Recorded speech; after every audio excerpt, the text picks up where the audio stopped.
শান্তিপুরের স্ত্রীকে খুন অভিযুক্ত স্বামী। এক নারকীয় ঘটনার সাক্ষী থাকলো নদিয়া জেলার শান্তিপুর। স্ত্রীকে নৃশংসভাবে কুপিয়ে খুনের অভিযোগ তার স্বামীর বিরুদ্ধে। অভিযুক্ত বুদ্ধদেব সরকারকে আজ বিচার বিভাগীয় আদালতে তোলা হয়েছে।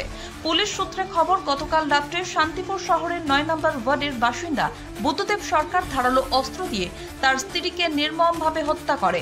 এরপর সে নিজেই শান্তিপুর থানায় গিয়ে আত্মসমর্পণ করে। এই নৃশংস হত্যাকাণ্ডে গোটা শান্তিপুর এলাকায় ব্যাপক চাঞ্চল্যের সৃষ্টি হয়েছে।